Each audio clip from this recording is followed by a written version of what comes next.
Hello, everybody, and welcome back to the Tech Informist. This is episode 63, recorded live on Monday, April the 27th, 2015. My name is Kevin Harvell. I am joined by Brad Whiteside. Brad, how are you today? Well, hey there, Kevin. How are you? I'm doing good. Long weekend, huh? Yeah, for Saturday, Sunday. It's been a long time since we talked. Yeah, actually, I kind of took it nice and easy this weekend and played lots and lots of Minecraft on Saturday. So Whoa, had a nice and Minecraft relaxed. marathon, huh? Yes. Okay. So now I know there's not like levels per se, but progression. Is there a way that you can kind of explain to those of us that do not play Minecraft, like your progression level? So, well, there kind of is a progression level, but that deals with like enchanting items. So, like every time you like perform certain tasks, you'll get like a level progression, and you can spend those levels on enchanting items. But beyond that, there isn't too much of like a way to go. It's kind of do your own thing, and me and a few friends just really like building, but we don't like the necessarily. We like building, but in real time, we don't go to the creative mode because I feel like in real time you can build more and come up with more because it's over time instead of all at once. Okay. So have you ever built like any replications of, client, like I've seen YouTube videos where people have replicated the cruise ship level from Black Ops 2. No, I haven't. I haven't really done too much replication. It's more of just kind of random buildings and structures here and there, Okay. kind of our own thing. I didn't know how creative you were taking it. Oh yeah, I'm some- not that creative when it comes to replication. I'm more of a I see like what something could look like and try to make it look like what it looks like in my head. And, Okay. Okay. I understand. Yeah, it's I know that if they would have had that game out whenever I was younger, I probably would have played the heck out of it because I was really always into the SimCity games and the Civilization and Did always you building use things. Legos as a kid? Oh yeah, Legos, Lincoln Logs. Yeah, it's like all that digital stuff. Legos of this generation. Yeah, it's amazing, and I'm so jealous of kids today. They've I got all know. this great stuff and the time to actually play it. Yeah. It's killing me, killing me. All these, I mean, online gaming. Being an only child, it was always tough. You either have to have a friend come over, you got to go to a friend's house, and yeah, to have online gaming where you didn't have to worry about that and play with people, on the other side of town, or just anywhere in the world. Yeah. Just so lucky, you youngsters. It's not fair. It's not fair at all. But anyway, this is the Tech Informist, and we're going to hope to educate and inform you about some of the latest tech news that we find interesting based on things going on in the world of tech today. So we focus a lot on consumer technology. For example, today we're going to talk a little bit about the Galaxy S6 Edge. I've been trying that out for a few days now, and a little bit more other things. We got Build coming up this week. There's so much stuff going on. So much stuff going on. And as we all know, as we mentioned last Friday, the Apple Watch deliveries have started arriving, and people have been getting it. And you've been seeing a bunch of YouTube unboxing and blah, blah, blah, unbox this, unbox. No, stop the unboxing videos, folks. I don't need to see you open a box. Brad, what are your thoughts on unboxing videos? Do you like them? Do you not? That's like, I just want to see a review. I do like them, but not for Apple products, because we all know that Apple products are boxed nicely. So I guess it just kind of is pointless, I don't know, for an Apple product. I mean, for, let's say, my Gigabyte keyboard, like an unboxing for that, or one of my Asus graphics cards, an unboxing for that might have been helpful to people. It just, like, attention to detail to even just down to the boxes is kind of important to me, because that means if they paid that much attention to the packaging, they really paid attention to their product. Okay. So that's my take on it.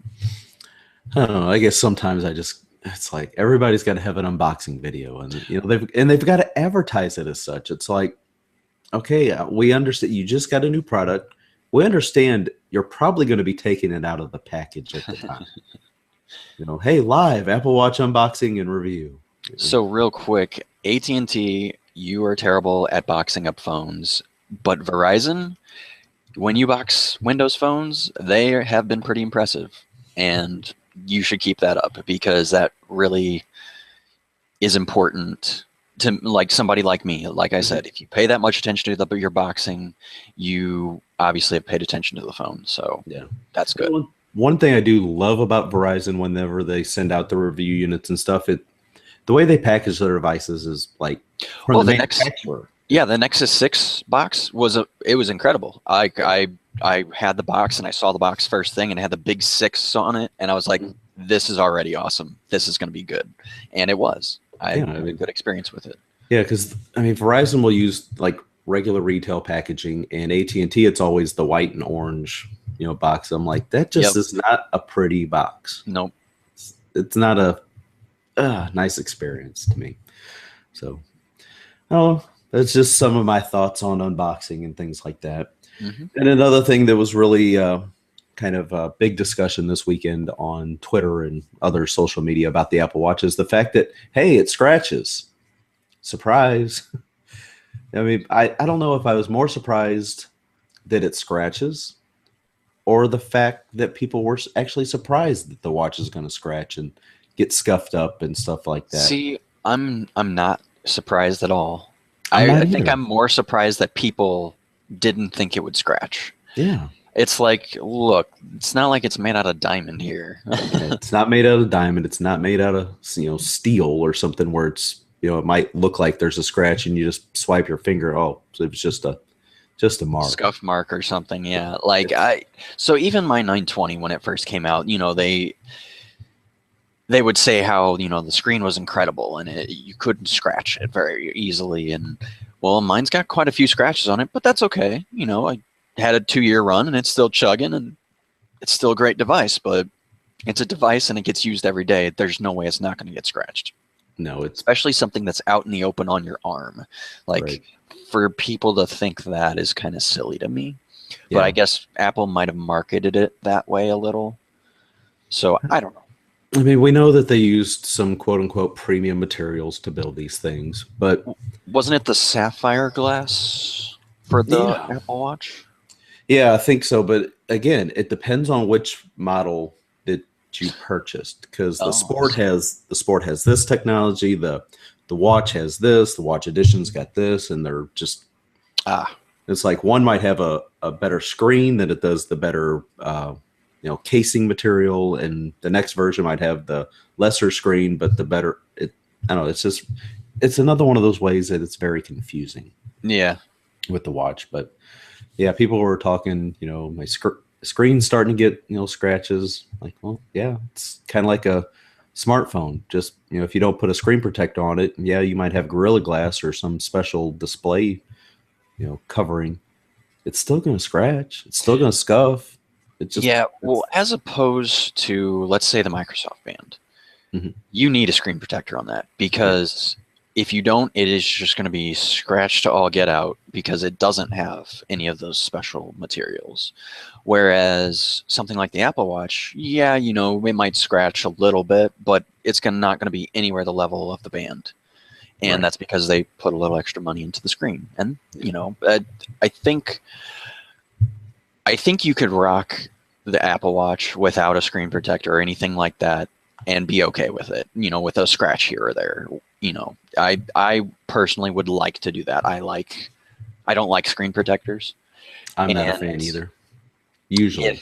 And if it, survives the 2 years that I have it for, great. And if it doesn't, well, then I'll know next time maybe I should get one. Although, real quick, the new screen protectors, the glass ones, really good idea.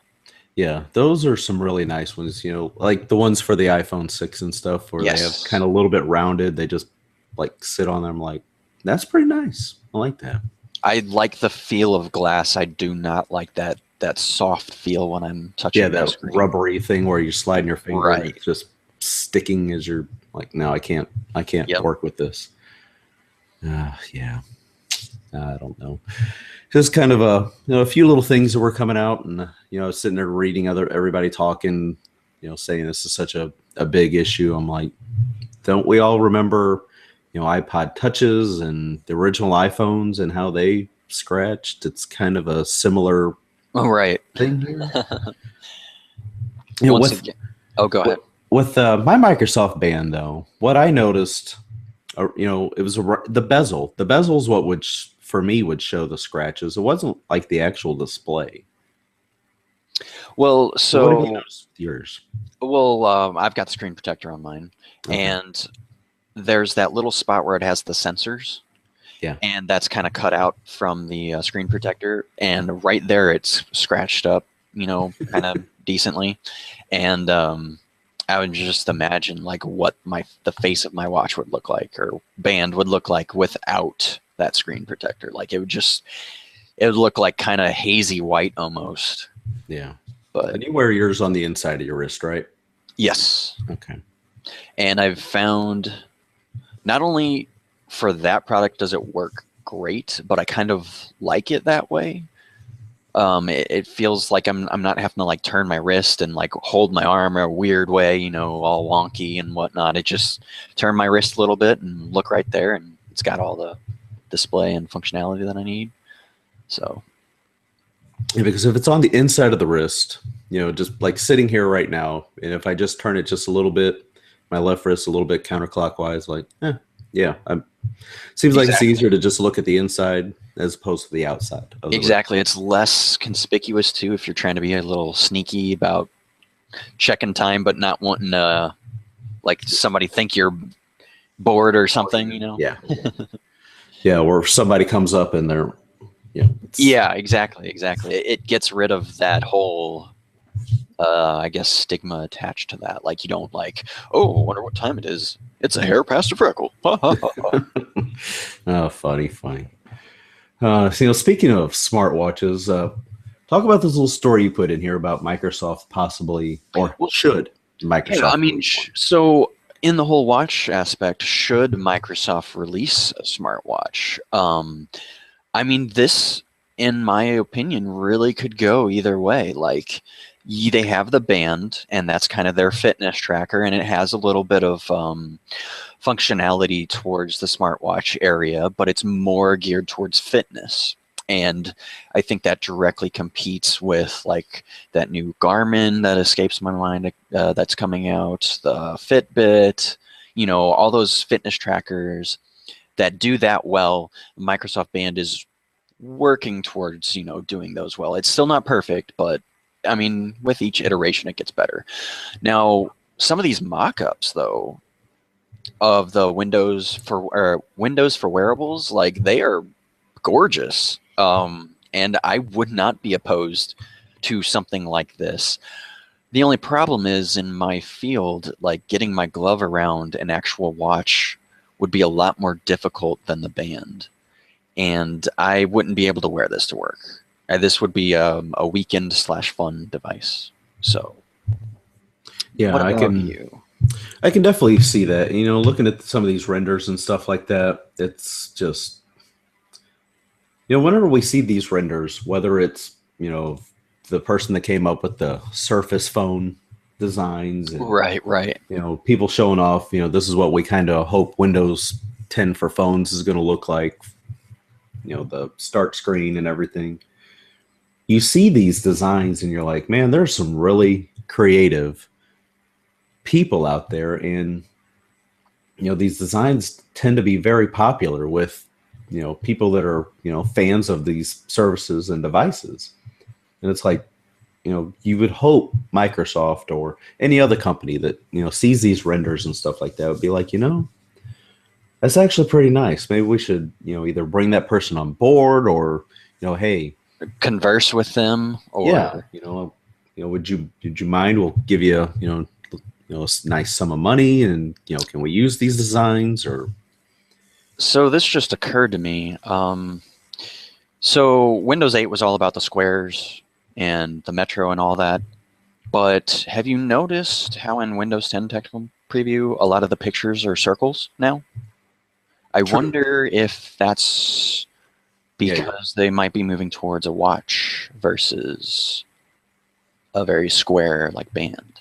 Like with the circles, I mean, with, like I said, with all these pictures and whatnot, especially your you see it in profile Skype. pictures. Yeah, you see it in Skype now, across all the devices. They're all circles now.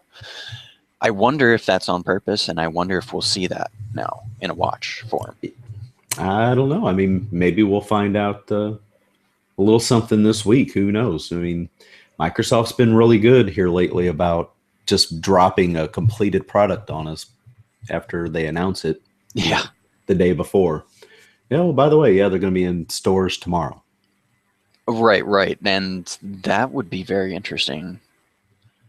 Yeah, that would be pretty. That'd be pretty crazy if they announced, a smartwatch similar to what you see on some of these images, and then said, they announce it at Build and say, hey, Monday morning, go to your local Microsoft store and buy your very own. So I know we have build predictions in the notes, but since we're talking Microsoft, you want to just go ahead and jump into that? That works for me. Go ahead. All right. So I do have a few predictions, and they might be a little over the top, but they're just predictions, so that's okay. One of the rumors that I've been hearing that I completely agree with and would be perfect timing for back to school even is a new Surface Pro 4. Because about this time last year is when they showed the Surface Pro 3.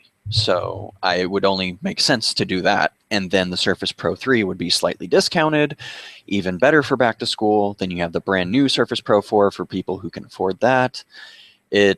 Really good idea, in my opinion. I see that as a possibility. I also see that we could possibly, now this one's kind of 50-50 for me, that they would show a flagship for Windows Phone 10. Yeah. I feel like we're still about a month or two away from that. I feel like we'll see that in like June or July. Yeah, the elusive Windows Phone flagship. Yes, by Microsoft instead of HTC or whatnot. I'm almost positive that not only will we see more of Spartan, but we'll actually get a name for Spartan and a deeper preview of what it can do and what their projections are for it. Mm-hmm. And I also think we'll see a lot more HoloLens and again, just a deeper dive into what and kind of show is this? A deeper dive into what that can do. So anything you disagree, agree, add to that? As for the Surface, I mean, it seems like the Surface Pro 3 is always on sale for $150 off right now. It just seems like every week, hey, yeah, 150 off, 150 right, off, 150 off. And it makes sense. I mean, you're getting ready to, with most schools around the country, high schools, you're getting ready to go into graduation season. And, whenever it comes to graduation time, a lot of, high school seniors that are graduating, getting ready to go into college, their, parents are looking to get them their next machine, or the student themselves looking to buy themselves a new machine for, the upcoming college years. Throwing something like that out, I think a Surface Pro 4 would be nice to announce and release. I just wonder how close to the Surface 3 announcement that they will go with it, which kind of made the announcement of when, or the timing of the Surface 3 announcement kind of interesting. Right, because they kind of talked about it about a month before it was even... I figured if they were going to release it, they would just be like, here it is, it'll be available next week, kind of what they've been doing lately. But I think because of details leaking early, they decided to just, drop that news before more got out. Right. But yeah, that may interfere with that device, so maybe they won't. Yeah, maybe they'll wait till Windows 10 to launch that, or maybe they announce it and be like, this product will be ready when Windows 10 launches. And that's the other thing. I think we'll get a definitive date on Windows 10 at Build. Yeah, you'll get the probably official, release to manufacturing, and then And also then the consumer. consumer release. Yes. And I'm thinking the consumer release is probably going to be I'm going to say sometime in September. This is what I'm looking at. Kind of what I'm thinking. That's So my we've thoughts. we've heard that AMD said something about late July. I feel like that is an RTM. Yeah, I think that's the So RTM that date. would put, usually RTM is a month before consumer. Although in Windows case it could be, I guess, 2 months or so. So yeah, September for a consumer release that's very plausible. Yeah, and it still Maybe. puts you at the end of summer, which Right. is September 21st. Yeah, So exactly. I'm thinking September is when the consumer is going to be able to do their official upgrades. You're going to be able to start buying machines with Windows 10 Windows 10. preloaded, Yeah, that'll be good. probably in August. Yeah, that's what I'm I'm thinking, thinking. first couple weeks of August. I'm thinking you're going to be able to buy that, or actually, it could. Let's see if they release it to manufacturing at the end of July. You're probably going to start seeing devices mid to late August. It's going to take a few weeks to get things. Well, one of the original rumors that I was reading about, and again, rumor, but they were talking about RTM in June, like late June. So then if that was the case, and it was like a month after for Then customers, then you'd be able to July, get new devices at the beginning of August or late July. yeah, they wouldn't necessarily miss back to school either. No. And like I said before, I really do think that they're going to release Windows 10 this summer, about July. And if they do that, they are just going to keep iterating every year, the two major updates. So we'll have Windows 10 drop, and then this fall we'll get a big update for Windows 10. And that'll more complete the puzzle. We're not going to get all, I don't know. Do you think we're going to get all the features all at once? Or do you think we're just going to kind of, like all the things they've talked about at their conferences and whatnot? Based on the current build, Yeah. 10.0061, I don't see how they could really integrate all the stuff. One of the things I've noticed with these builds is I cannot get Hey Cortana to work. I sit there and I go in the settings, make sure it's toggled to respond, listen for Hey Cortana, but it doesn't do anything for me on my system. Well, I wonder if anyone else has gotten that to work, because I haven't messed with the technical preview for the computer, just the phone. Right. And the phone I'm using doesn't have the chip required for Hey Cortana, so. Oh, nope. Shh. Oh, 1520 will do it though. Yep. Stop it. No, as for HoloLens, yeah, they're gonna throw a lot of stuff at us. I'm okay with that. I would even be interested to maybe see some pricing points, which maybe not, but because I think we're confirmed for that this fall. Because they said. I thought they were saying something like November. Was it that, or was it Windows Phone that was supposed to be this fall? And then the other one was supposed to launch with Windows 10. I can't remember. Yeah. Either way. Yeah.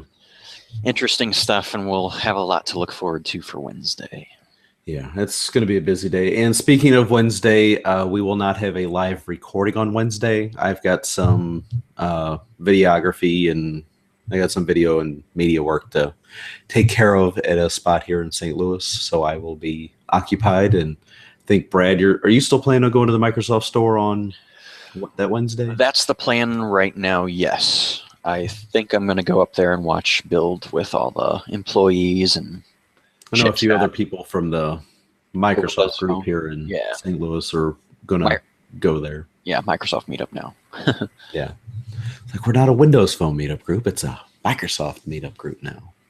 Yes. Which is nice. So if for some reason you're in the St. Louis area and you don't even really have to be a fan of Microsoft or anything like that, come on out, contact us. We'll, you can still come and join the get together with a bunch of other people that like Microsoft and their services. I mean, as we know, Microsoft's throwing their services and software on every device now. I mean, Even the Apple Watch, they've got 4 apps on there now. yeah, you got Skype and OneNote and PowerPoint and gosh, what's the other one? I can't think off the top of my head, but I know with the PowerPoint, I mean, you can actually use the watch supposedly to, scroll through your slides and have a preview on the slide. Yeah, that's pretty cool. I think that's a really awesome feature. And for somebody who's very business oriented, that's pretty cool. Yeah. They wouldn't have their phone out, which is bigger than it used to be. So having the watch makes sense now. Yeah, that's cool. I mean, I'm sure we've all sat through a presentation where somebody's going through and they're standing on the other side of the screen away from their computer and they're trying to use the remote and either the remote's not responding or right. they double click and they have to keep going back and forth with slides. Yep. I think having it right there on your watch and just do a quick little one swipe, boom, next screen. I think that's going to be nice. Yeah, definitely. That is a good idea. That watch in the business area is a great idea. Yeah. I mean, hopefully Microsoft does this implementation with, Android Wear now that they've done it with Apple Watch. Hopefully they do it with Android Wear. I think I don't see why not, nice. Because they seem to always, almost like they test it out on iOS first and they put it there and make it working really good. Then they iterate on Android and put it there. Yeah. So it just makes you wonder though. It's like, well, Android Wear has been out for almost a year now. Yeah. It's like, could have already put something out there. They could have. Because now since I've been using this Galaxy S6 Edge more, I went ahead and set my G Watch back up and updated it and paired it up with this Edge, and it's pretty nice. It's been nice. They've updated a lot of little things and theater mode and a few other bits of software, and they just keep implementing more and more things. One thing that they're talking about with the next update is actually kind of Apple with the Apple Watch, where you can draw the little pictures and send them to people. Just draw right there on the screen. I think they're going to implement that in the next version of Android Wear and a few other nice little features. So it's good to see now that I feel Android Wear has true competition. Right. Now that you can get some iOS developers coming up with great ideas that Android developers may not have, and be like, oh sweet, so that is a good idea, let's go ahead and do that, and then they can just kind of feed off of each other. Yeah. And I think it's really going to take this smartwatch segment to another level, not just because it's Apple Watch, but they needed that competition though. Yeah, in order to do that much more attention to the platform that otherwise exactly. Otherwise it wasn't really there. Yeah, exactly. You're not going to have iOS developers working on Android Wear apps. It's just not going to happen. Well, and let's be honest, like the band, as good as it is, isn't a smart watch. It's a band, it's a fitness tracker more or less. And a fitness tracker that tells time. Yeah, exactly. And has a few notification things, and it's good. I use it for what it works good for me, and that's great. But they really needed that second platform with a watch to bump heads with.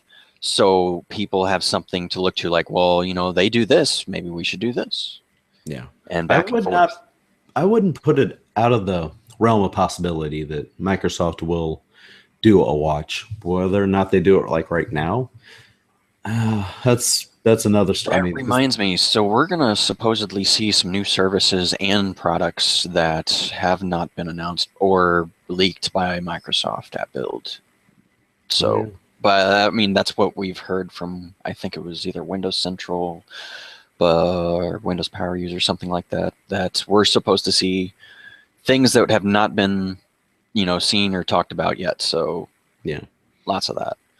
I know, Daniel Rubino and some of the other Windows Central members, they were just in Redmond a couple weeks, like 2 weeks ago, I think. Yeah.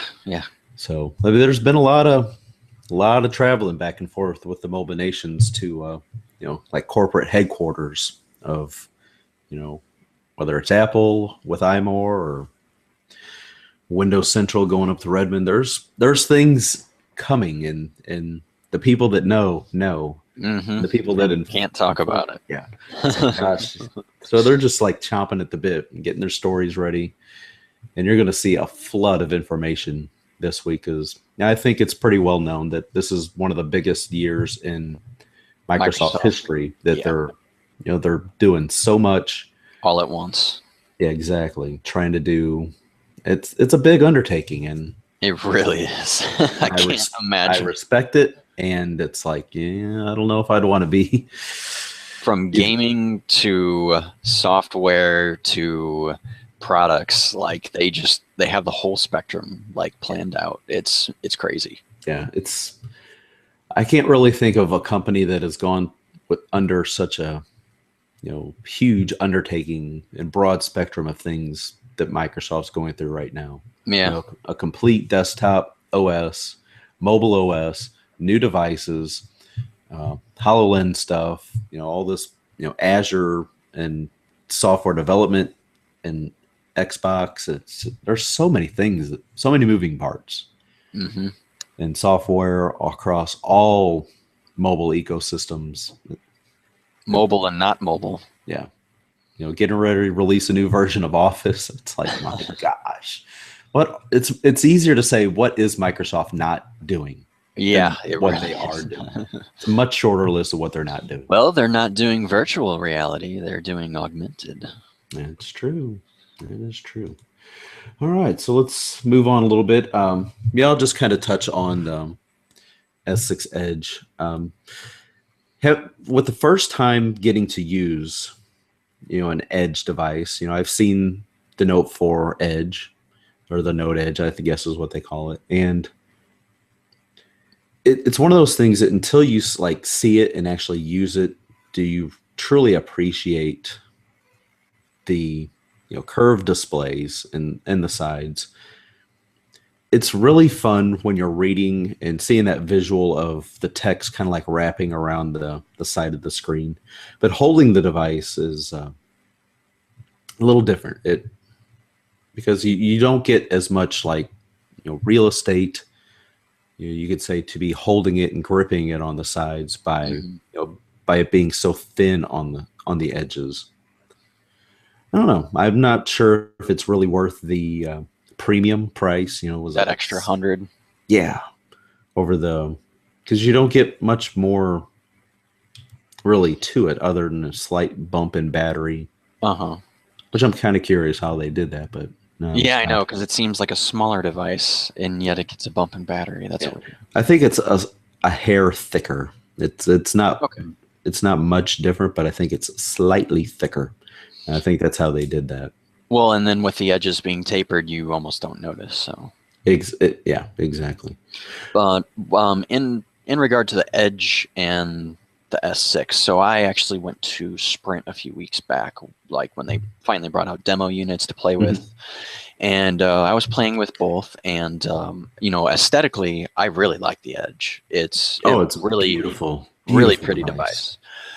But then I held it, and I wasn't so crazy about it. I guess I'm kind of used to the chunkier phone where it's got that meaty part that you can hold on to the sides, and you've got all your buttons on the sides, and not having that was a little weird, I guess. I wasn't a fan.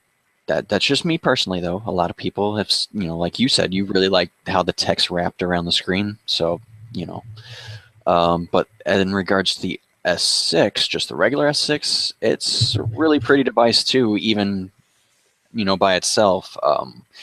It takes a lot of cues from the iPhone, and that's very apparent in that design. And, maybe that's okay. Maybe that's just a really good design. I don't see any reason why we should make such a big stink about, oh, well, it looks like this phone. Well, yeah, I mean, that phone does really well, so maybe they should make it a little bit like that phone. All right. Because it's funny, looking at the bottoms of both. I don't know if you can really see these. Right, yeah, but exactly. The design is really, the same. Very You've got your close. charge port in the center. Over on the one side, you get your headphone jack, and then on the complete opposite side, you both got your external speaker. So yeah, there's a lot of similarities there.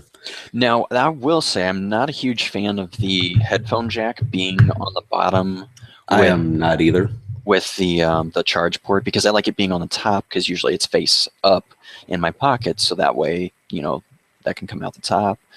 I don't know, just a little thing like that. Yeah, because since my car doesn't have Bluetooth, if I'm wanting to use the Yeah, auxiliary, exactly. I have to stick the phone in upside down. So if get a notification, you got to actually move it. It can't just be sitting over here in the cup holder, and you kind of just do a quick glance.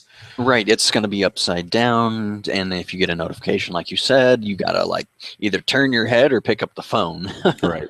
I mean, it's not like you really should be paying attention to the phone anyway, but sometimes you can just do a quick glance Right. and see if it's like, oh, maybe I do need to actually, pull over and check this thing out and see if it's something important.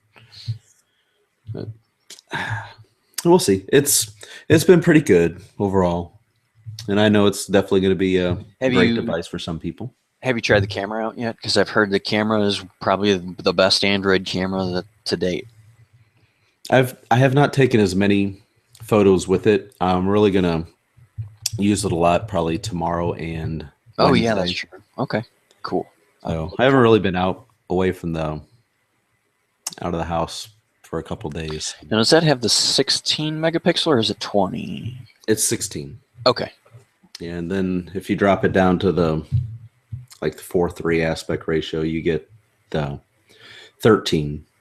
Oh, okay. Kind of like the Nexus 6 a little. Yeah. Yeah, so for 16.9 with a resolution of 5312 by 2988, that's 16 megapixel. It drops down to 12 for the 4:3 aspect ratio. Okay. I'm more of a 16:9 person anyway, so. I mean, you've got 6 options: 16 meg, 12, 8.9, 8.0, 6.0, and then 2.4. Just different resolutions. Let's see. Do they have a 3:2 aspect ratio? 3.2? Yes. Like the Surface? No. Oh, okay. 16.9, 4.3, 1.1, and then 4.3, 16.9, 16.9. It's actually got a lot of different options for video quality. You got ultra high definition. You got QHD, FHD at 60 frames per second, FHD with not 60 frames per second. You got HD and then VGA. So with resolutions ranging from 640 by 480 all the way up to 3840 by 2160. So I am definitely looking forward to trying some of this out. And now that I've got Final Cut Pro, I can really play around with creating a nice video out of all the clips that I take. Yeah. Video stabilization, quick launch. Just press the home key twice in quick succession will launch the camera. It's even got voice control. We'll look forward to trying that out. So yeah, looking forward to playing around with that. All right. But enough about the Galaxy S6 Edge. Let's move on to cost obsessions. Yeah, so I saw this over the weekend, and I found it really kind of fun and interesting about some of the first thing that pops up when you say how much does such and such cost in, Russia or Canada. And so, for instance, the U.S. seems to be obsessed with patents. How much does a patent cost? Whereas, let's say, in Egypt, it's how much does a camel cost? So, interesting. What else is there? What about Brazil? Brazil. Is it a gallon of gas? No. I was just sitting here looking at this image in this article, and it doesn't really. It says something a little more ill repeat. Yes, I did see that one. I thought that was pointing to something else, but looks like Mexico's interested in tummy tucks. Canada wants passports because they want to get out of town. Greenland is interested in the land, and Iceland is interested in beer. Yeah. Russia wants to know how to fly a MiG. Germany is BMW. Now I'm going to assume Australia's in vitro fertilization, Oh, IVF. okay, that's what I'm IV. I'm going to Okay. guess that's what that would be. New Zealand is wedding. Nice. People want to get married in New Zealand. Japan is watermelon, or is I think. Interesting. Yeah, so we'll definitely have a link, and you guys really need to check this out. It's actually really interesting. Yeah, and very. I mean, what's really interesting is where a lot of these countries that like don't have as much technology, they're more interested in things that actually matter, like food, livestock, things like that. Whereas, we're a country of many things now, and we're more interested in, patents apparently, and like IPs, and I don't know, just it's really interesting. Yeah. Yes, definitely. I mean, I know most people are probably really aware of the humongous 7.8 or 7.9 earthquake in Nepal over the weekend. Hmm. Um, I And mean, the volcano before that. yes, yeah, it was. It's been a bad week for natural disasters, that's for Yeah, sure. And I know one of the things Apple is doing is making it fairly easy to donate to the Red Cross. that's And good. Yeah, you gotta watch who you try to donate to, because some of those people are still, they like to try to grab some of that money that should go to benefit people, but they don't do that. yeah, and I was listening to This Week in Tech last night with Leo Laporte and had Jason Heiner on from Tech Republic and a few other people, Oh, okay. and they were talking about Nepal. You're right there by Mount Everest and all this stuff. Yeah. And the fact that it costs so much to run like landlines and things for internet service, because obviously it's a mountainous region, so it's not easy to do, that they use a lot of, cellular connection because it's, a lot more affordable to get set up and use. Right. So you're actually still able to get a lot of, people shooting, live video and stuff. So there's actually video out there of during the earthquake as it was happening. Avalanche. Yeah, you can see Yeah, avalanches and all that stuff. that It's was that was an interesting video too. That's scary stuff. yeah. And I mean, being here in St. Louis, it's not like we really get a lot of earthquakes, but I mean, I felt like one, maybe two in my life here. Yeah, back I want to say when I was in college, so late 2000s. Yeah, it's like We had 2007, I think. like two earthquakes, which was kind of weird to me because I've never felt one before.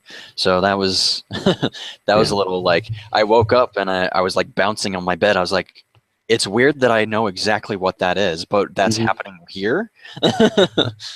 Yeah, I think it was 2007, 2008 was the one that, I was Yeah, just about ready to get up for work, and it was, I could feel, I'm like, whoa, that was different. yeah, that like if you've never experienced one before and you finally do, it's so weird how your brain just clicks it on. It's like, I know what that is, but how do I know what that is? You Right. know? Yeah, it is interesting with all that. So, thoughts and prayers go out to the people in Nepal. And, if you got a few extra dollars laying around, find a worthy service to Definitely. donate to try to help out, because this is not a very rich area. Nope. So, let's see. Moving on. Kind of Nokia has actually debunked the online reports that kind of we talked about last week, where people thought they might be looking to get back into the smartphone game. I wonder if their stock went up when they debunked that. I don't know. I'd have to look. I actually do follow their stock, and I think last I checked it was at 7 something bucks. Oh, okay. Yeah, I think that this is a better move for them because they already got out of the market. I mean, even if they went with an Android device, as pretty as it it could have been or would have been.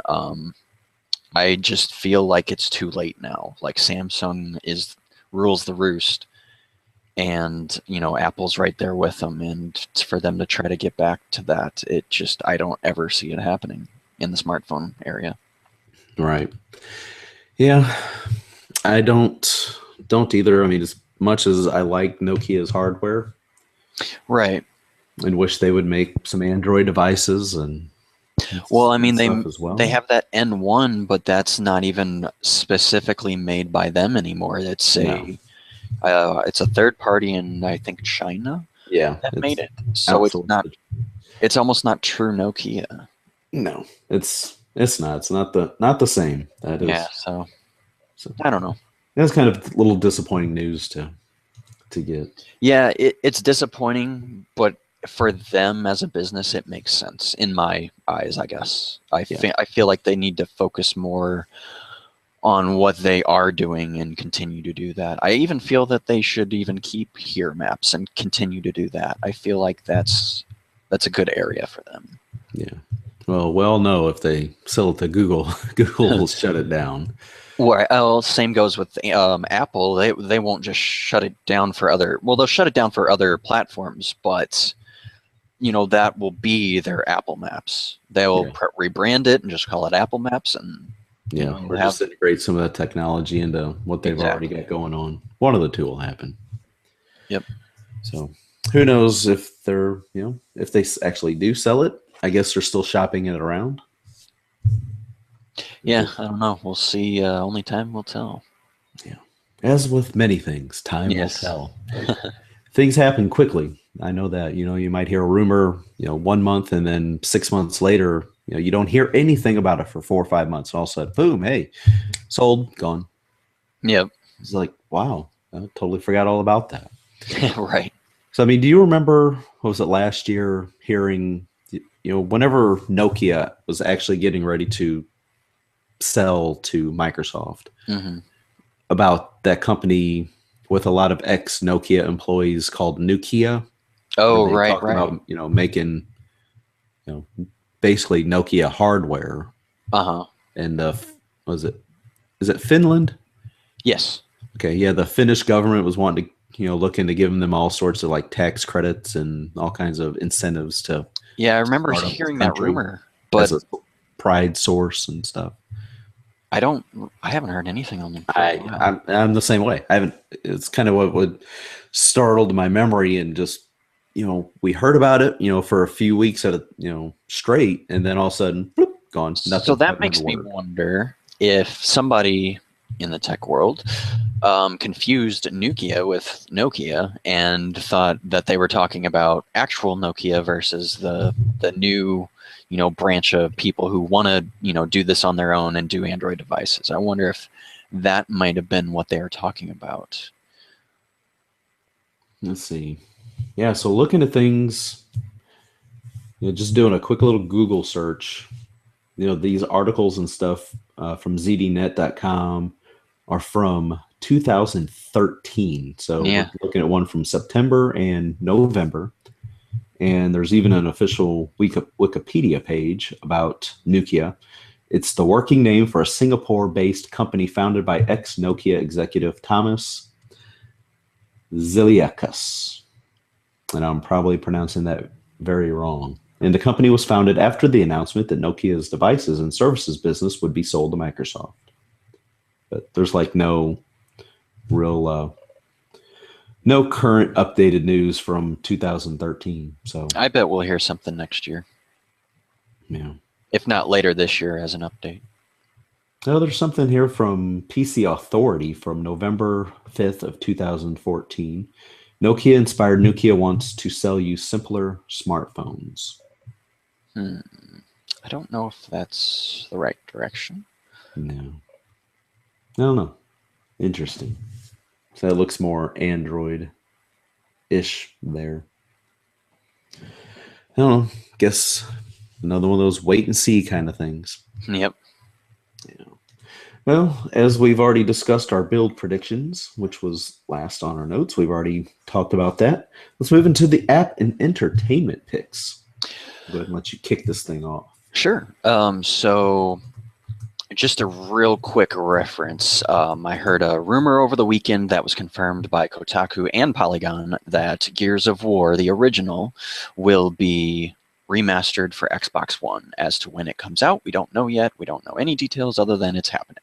So for somebody like me who really, really likes Gears of War as from a competitive standpoint, that is good news.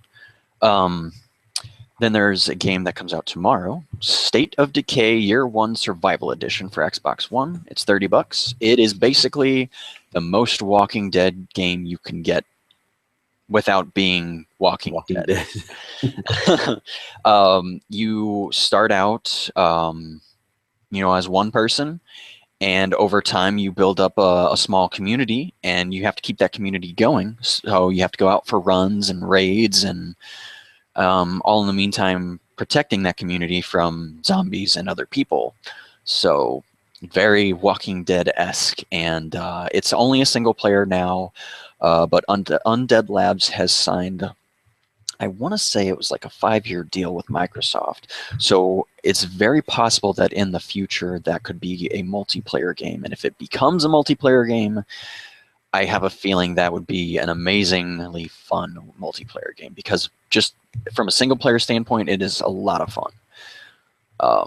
And if you have ever owned it on the 360, you get 33% off. So it'll be $20 for you on the Xbox One. And as soon as you sign into your profile, it'll give you the discount, and there you go. $20 for all the DLC and the game and the updated graphics and so on. So be looking for that to drop tonight/tomorrow, depending on where you're at. Okay. And then my app pick I accidentally found over the weekend on Windows Phone was Astronomy Lock Screen. I'm, if you haven't noticed, a big fan of astronomy and stars and space and all that fun stuff. And this app is free. And basically every day it puts a new astronomy picture as your lock screen. So really cool stuff. I'm really big fan today. I don't know if you can see, but it's the almost dark side of the moon. Oh, that is nice. That's a nice little image. It's kind of like a Bing. Kind of reflecting here. Here we go. But yeah, kind of like Bing, but just all astronomy. So cool stuff for me. So looking in here, it's free with ads. It's free with ads, and then to actually like kind of buy the app, it's buy me a beer. So you buy the developer a beer essentially with the 99 cent. That's cheap, and 99 cents. I know. Was it Pabst Blue Ribbon, I guess? Yeah, it must be a 12-pack of Pabst Blue Ribbon. So I guess each beer, somewhere around a little more, a little less. But yeah, so that you can opt out of ads for 99 cents, which I, of course, did. Okay. Because I really enjoyed it. Now, when you tried it with the ads, how was the... That's okay. So real quick, I'm gonna go into the weeds a little. All right. With Windows Phone, it seems ads are very unintrusive, and you can get by with not doing this, like not buying, a product or app. With Android, it feels like it pops up in the middle of the screen, like on Pandora, and it just starts playing or starts doing something, and I want to pull my hair out sometimes because I'm like, why do you do that? Like, you're just like the internet, and just stop it. Mm-hmm. You're annoying me. I know that's the point, but that's not how you get people to look at your product. So with that being said, obviously it's just a Windows Phone app. As far as I can tell, I mean, I'm sure there's something comparable or similar on the Play Store and iOS. But this particular one, ads are very inconspicuous, and you can just get by because they're just little banners on the top or bottom. I can't remember. I just saw that and bought it right away. I didn't really look at the ads too much. So, okay. Good. It sounds like a nice app. I might download the free version and try it out on my Windows Phone. Yeah, I definitely would. As far as I could tell, the ads don't transfer over to your lock screen, when you're using that picture. It's just in the app. So. Oh, okay. Which is even better. Yeah. All right. Nice. Well, me, as I'm going back through and watching older movies for the first time, where like I talked about Airplane recently. Right. What was it, Friday? I guess it was. Yeah, it was after the show, and I was getting some other work done and getting the episode ready to publish out. I watched The Princess Bride, I don't and think I've seen that. that's with Robin Wright Penn, who plays Claire on House of Cards, and Carrie Ewells. He also was in Robin Hood Men in Tights. Oh, okay. I can't remember the guy's name, but he voices Rex on the Toy Story series. Oh, right. Yeah, I know who you're talking about. Oh, what is his name? Billy Crystal, makes a cameo appearance in this film as well, and of course Andre the Giant. So is this popular- more of a comedy? Yes, it's a kind of a comedy / love story / drama kind of in a Okay. way. It's more humorous than anything, and it's from like 1987, something like that. It's Humorous, like Men in Tights humorous? I don't know if it goes quite that far. Quite that far? Okay. Yeah, it's just kind of silly nonsense, and nice little sword fighting scene between Carrie Ewells and one of the other main characters. He's Spanish. I forgot what the character's name is, but it's really good, really well done, and I mean it's a very loved movie. So people have been talking about it for years, and it's just interesting seeing a young Robin Wright. Oh gosh, she's still nice looking, but gosh, she was really pretty in this movie. But it's really good, and I didn't realize how big a part Andre the Giant actually had in this film. So if you get a chance, check it out. I don't know if it's available on streaming or anything, so I had to find it in other ways and checked it out. It's really a great film. So also Fred Savage from Wonder Years. He's actually like the main character, or actually he was the biggest star at the time, they said, when the movie was filmed. Oh, okay. And it was funny watching at the very beginning. He's playing hardball on a computer baseball game. And I'm like, I had that game on my Commodore 64. Like, oh, it was a great game. I played that thing for hours and hours. So it was nice seeing, again, things from my childhood, because I'm ancient and stuff. So, but no, that's my pick. Check out Princess Bride, and if you have not already seen it, and if you have seen it, I'd love to know your thoughts and all that as well. Yeah, I mean, any thoughts on anything we've had, even in build predictions, send them over to us. Tweet at us, shout at us, scream at us, whatever you want to do. Yeah, all caps. Yeah, but that pretty much does it. Again, like I mentioned earlier, we will not be recording a live episode on Wednesday, so only 2 episodes this week. We'll be back on Friday at noon Eastern Standard Time. And, until then, interact with us on Twitter and stuff. Again, you find me at Kevin Harvell. You can find Brad at holy_shadows. And send any feedback to contact at the Tech Informist. And that's pretty much it. I don't think there's much else I need to say. Anything else on your end, Brad? Nope. Just if you're in the St. Louis area, stop by the Microsoft store about 10:30, 11, and we're going to sit and watch the keynote for Build. Yeah. So. Yeah. Unfortunately, I'll have to miss that. So. Yeah. It is what it is. It's the life of an entrepreneur. Indeed. All right. So that pretty much does it. Thank you for everybody for watching, and watching live and watch and listen after the fact. We do appreciate it. So again, for myself, thank you for watching. Consider yourself informed, and until next time, we are out. Take care, guys.